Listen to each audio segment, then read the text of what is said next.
Oke, baik. Ini saya akan menjelaskan mengenai apa yang perlu Anda buat ya di mata kuliah kita, yaitu Manajemen Risiko Teknologi Informasi. Nah, ini ada tugas yang Anda buat satu orang, satu tugas ya. Saya sudah buat template-nya seperti ini. Eh, saya upload di e-learning kita template-nya. Jadi judulnya seperti ini, tugas mata kuliah manajemen risiko teknologi informasi.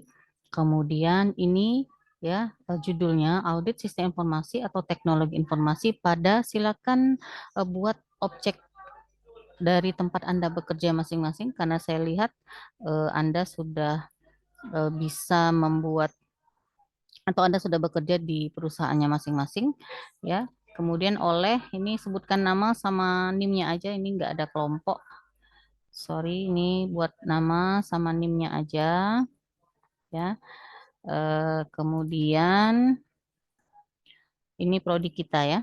Oke, daftar isi sesuaikan dengan daftar isi eh, dari tugasnya masing-masing. Kemudian prakata juga seperti itu. Buat judulnya ya, silakan judulnya apa karena beda objek, beda orang ya. Tanggalnya juga diubah. Oke, kita langsung ke bab satu. Nah, bab satu ini itu judulnya tentang pendahuluan. Nah, isi dari pendahuluan adalah ceritakan profil singkat organisasi atau perusahaan tempat Anda bekerja. Ya, buat narasi minimal 2 halaman. Nah, minimalnya 2 halaman. Ceritakan aja organisasi Anda bekerja di bidang apa, ngapain. Ceritakan saja secara singkat. Kalau perlu ada foto atau tempat dari eh, Anda bekerja. Jika memang ada mahasiswa yang tidak bekerja atau eh, pada saat kuliah ternyata berhenti begawe gitu kan bingung mau nyarinya di mana. Silakan cari di mana aja nak, terserah. Mau punya bapak kamu, mau punya tempat orang tua kamu bekerja atau apapun itu yang pasti cari perusahaan ya atau organisasi ya. Nah, di bab satu ada ceritakan profil singkat tentang organisasi yang tempat Anda bekerja atau tempat keluarga kalian bekerja. Oke, bab 2 tentang langsung kita cerita tentang audit SI atau TI-nya itu menggunakan audit pengendalian entity level. Nah, ini sudah saya jelaskan teorinya di pertemuan sebelumnya atau di video sebelumnya ya. Nah, yang ada ceritakan yang pertama adalah struktur organisasi. Jadi Anda gambarkan struktur organisasinya dan jelaskan juga job desk dari masing-masing jabatan yang ada di perusahaan Anda, terutama kaitannya dengan sistem informasi. Jadi, misalnya ada struktur organisasi yang besarnya seperti apa, kemudian di dalam struktur organisasi yang besar tadi ada bagian IT-nya atau ada bagian SI-nya ya. Saya nggak tahu nama perusahaan, nama bagian di perusahaan yang tempat Anda bekerja itu namanya apa, silakan aja. Nah, apa struktur organisasinya? Jadi nggak usah ceritakan yang job desk-nya tidak usah diceritakan secara detail yang gambar yang garis besarnya tidak usah, tapi eh, cari atau buat job desk dari yang ada cerita tentang SI atau TI-nya saja.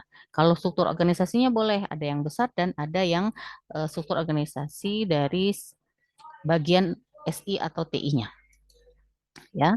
Kemudian yang kedua, proses perencanaan strategi teknologi informasi. Diceritakan apakah perusahaan atau organisasi sudah memiliki strategi yang menyangkut rencana kerja ke depan. Kalaupun belum ada, ceritakan aja apa adanya, Nak. Jadi kalau belum ada, ceritakan bahwa dia belum ada range-nya perencanaan strategis 1 tahun ke depan dan seterusnya. Kalaupun ada, ceritakan juga. Ceritakan aja di sini di bagian yang kedua. Oke, yang bagian ketiga keberadaan roadmap dan strategi IT atau TI dan aplikasi. Jadi ceritakan bukti bahwa perencanaan yang ada di proses yang kedua tadi ya, bagian kedua itu telah dijalankan atau tidak. Jadi di sini kan ada range-nya, rencana strategisnya. Udah dijalankan belum? Sesuai belum ini? Nah, ceritakan aja di bagian yang ketiga. Jadi kalau misalnya dia belum tidak ada rencana strategisnya, apa strategi yang dicap. Jadi misalnya gini, dia dia belum buat renstra nih, dia belum buat rencana strategis, tetapi dia ada yang dilakukan. Ya, ada sesuatu yang dilakukan di bagian IT atau SI-nya. Ceritakan di sini. Nah, jadi ketiga itu pasti ada. Yang keempat, indikator dan pengukuran kinerja IT. Ceritakan apa saja aktivitas yang dilakukan oleh bagian IT. Nah, apa saja yang dilakukan oleh IT? Nah, dalam melakukan kegiatan secara komputerisasi. Kemudian yang kelima, proses prioritas proyek IT. Jadi berdasarkan ini tadi, apa prioritasnya? Jadi kan ada beberapa rencana strategis tuh. Nah, yang mana yang menjadi prioritas utama? Nah, kalau kamu mau lihat detailnya, cari video ibu tentang audit, ya tentang yang materi sebelum ini. Kemudian yang keenam, evaluasi standar tata kelola eksekusi eksekusi proyek IT. Jadi ceritakan, nah ini ceritakan sesuai dengan yang sudah saya jelaskan di mata kuliah. Ini semua sudah saya jelaskan semua, nak ya.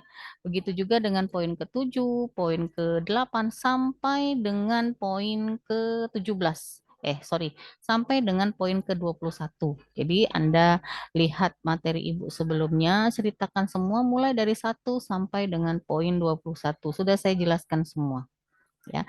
Dan terakhir Anda buat kesimpulan. Nah, berdasarkan hasil audit pengendali entity level apa yang sudah dihasilkan. Misalnya, oh selama ini belum ada rencana strategisnya sehingga bla bla bla bla bla bla. Seperti itu, ya. Dan ini daftar pustaka, silakan saja kalau Anda merujuk pada misalnya referensi yang ada di kantornya masing-masing. Nah, itu saja yang perlu saya jelaskan mengenai tugas kita kali ini. Tugas ya, Anda nanti kumpulkan dalam bentuk seperti ini. Ya, jadi Anda buat sesuai dengan template yang sudah saya buat ini, kemudian Anda ubah dalam bentuk PDF, dikumpulkan dalam bentuk PDF ya.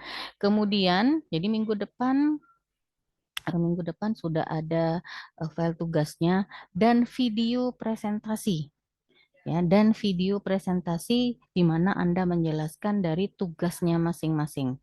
Nah, nanti bakal saya nilai berdasarkan presentasinya masing-masing.